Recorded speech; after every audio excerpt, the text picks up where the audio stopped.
and welcome to the Fabric of Reality, a VR fashion show in the Museum of Other Realities. I'm Brooke Roberts-Islam, the founder of Textiler and senior contributor at Forbes, and I'm thrilled to present this groundbreaking fashion show on behalf of RYOT, Verizon Media's creative studio, and curated by the Fashion Innovation Agency. The Fabric of Reality unites the work of eminent fashion designers and virtual reality artists, creating an experience beyond textiles and silhouettes, adding a virtual layer of interactive graphics that represent the next frontier of joining IRL with URL. This experience opens with a digital sculpture representing each designer, leading to portals containing their story world, created in collaboration with the VR artists and produced by Kaleidoscope. Each story world encapsulates the joint creative vision and brand purpose. Through these layers of interactive storytelling, the designer's innermost thoughts and purpose are revealed. And it is hoped that VR enables a more meaningful and lasting connection between the creator and the viewer. Before inviting you to explore the fashion show, I'm delighted to introduce the designers and VR artists to find out more about how their concepts and collaborative journeys came about. First up, it's designer Damara and VR artist Sutu. Damara, tell us how using VR has allowed you to create a fashion narrative beyond what's possible in real life. So first of all, Sutu and I looked for inspiration in places that humans can only explore using technology, like the depth of the oceans or the cosmos. Secondly, we developed our story world and garment using tilt brush, that for me is a very democratic and amazing tool when expressing these symbiosis between my biological body and the virtual environment. It was very impressive to be inside tilt brush and be able to draw lines around my physical body and at the same time design a virtual garment. So you've really adopted the tools as the process rather than trying to translate what you would do in the physical world into a virtual world. Yes, exactly. So first of all, I did not look at any specific fashion inspirations in terms of material fashion. And secondly, I really analyzed and used the process of tilt brush as an inspiration for the garment itself. So the process, or let's say the medium, is also part of the message. It's amazing. And actually, Sutu, it'd be great to hear from you to understand more about the creative process behind creating Damara's story world. How did you bring that to life in VR? Hello, everybody. So Damara created a really fantastic mood board for me to begin with, which had lots of really cool references of underwater sea life. I was already a big fan of this kind of stuff, so I was super excited to try to recreate this type of aesthetic of these jellyfishes that have this sort of self-illuminance that allows them to sort of be visible in these crazy darkest spaces of our universe, and I really drew a lot of inspiration from the weightlessness of the underwater experience. Also, jellyfishes, their design, their jelliness is kind of designed for them to be able to handle this crazy pressure of being so deep under the ocean. So it was all these factors came into play. I was like, what would it be like to enter into an environment that's not governed by the laws and physics of our normal human reality? So it was really important for us to have a weightlessness and ability to fly around. Well, it certainly creates a new world. It gives the feeling of being outside of not just material realms, but perhaps on a new planet where new rules apply. So I think we're gonna pick this up when we're in the exhibition. We're gonna talk in more detail. So thank you very much to Damara and Sutu, and we'll see you soon. Thank you. See you guys. Bye. Bye. Next up, Sabina and VR Human. Sabina, talk us through the biggest challenge in translating handcraft and crystal embellishments into virtual reality. Sure. Yeah, well, we had a couple of challenges. There were a few things we really had to focus on. The first one was the texture and nature of handcraft itself. How can you communicate textiles, yarns, and threads in VR? The second challenge was the emotional aspect. Handcraft holds a lot of memories, it holds heritage, it holds stories from the crafter and the maker. We wanted people to really feel these emotions when walking to our VR story world. And last but not least, we wanted to show how handcraft and VR can be connected to create a multi-layered fashion experience. So you are no longer only looking at fabrics and touching the texture, you can actually walk into the textiles. This is an experience on a very new level then.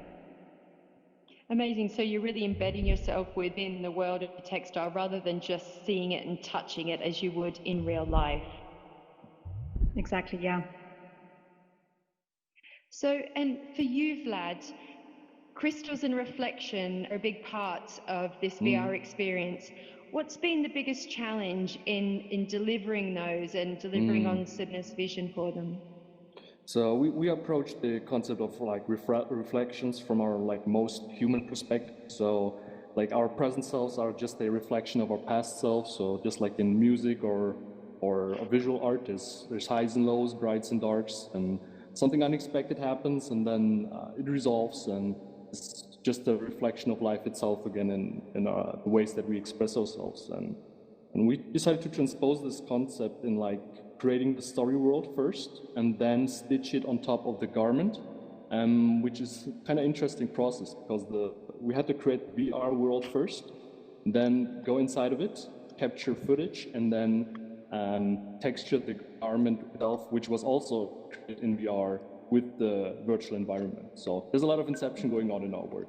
So thank you so much to Vlad and Sabina for those insights, and we will see you both in the exhibition soon.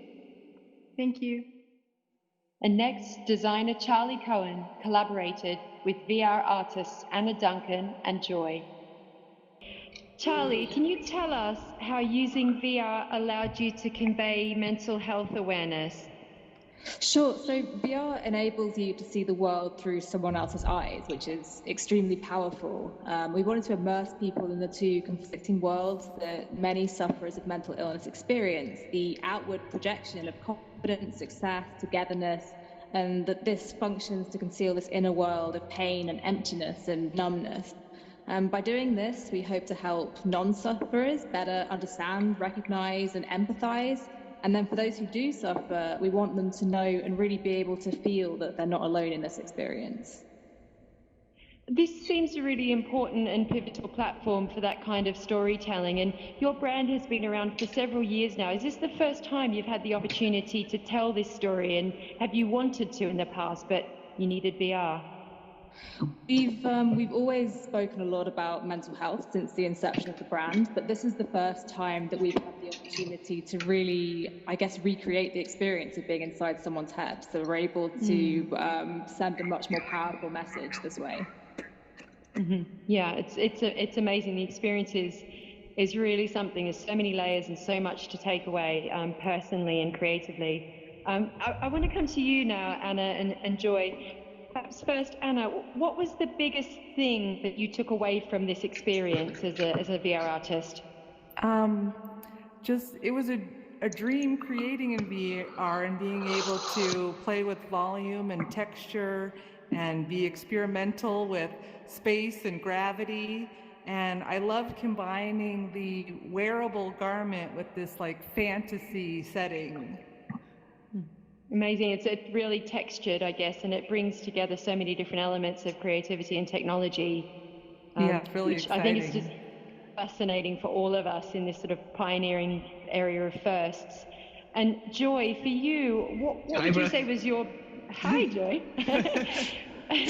Hey. What was your biggest takeaway or the sort of thing that stayed with you from going through this experience? Yeah, I thought was really kind of stuck with me was the way that from a distance, somebody may seem like very happy and excited and energized, and as you get closer, you see the details and you get closer into somebody's mind. You really can see somebody's personal suffering or things they may be going through, and that kind of stuck with me. Kind of parallels between Gudetama's world and Joy World, and the way like everything's outwardly very happy, but there's also like an inward kind of sadness, and then like bringing that in and taking people into that kind of experience from something that where like you're looking at fashion, you're looking at somebody's outward style. And then going into somebody's inward world, I think it's like really cool to be able to bring that into this. Yeah, it's amazing to be able to do that through VR, and we're going to talk more to all three of you, hopefully, when we get into the exhibition space, just after we open the exhibition in a few minutes' time. So thank you all so much for talking to me, and I'll talk to you again very soon. Thanks, Brooke. Bye, guys. Thanks. Bye. Thank you to the designers and VR artists, Damara and Sutu, Sabina and VR Human, Charlie Cohen and Anna Duncan, and Joy. The designers and artists will be virtually present as you enter their realms to guide you and further explain their garments and story worlds. Please feel free to stop for a chat and ask them any questions you may have. RYOT would like to say a big thank you to all the partners, the Fashion Innovation Agency, Kaleidoscope, HTC Vive, our wonderful venue host, the Museum of Other Realities, and finally, Verizon Media, who made this event possible. The Fabric of Reality is now open. Please make your way down the stairs to the exhibition room to enter the next frontier of the immersive virtual fashion show. Have fun, and please do stop and chat to the designers and artists about how they created this incredible show in VR. Bye-bye.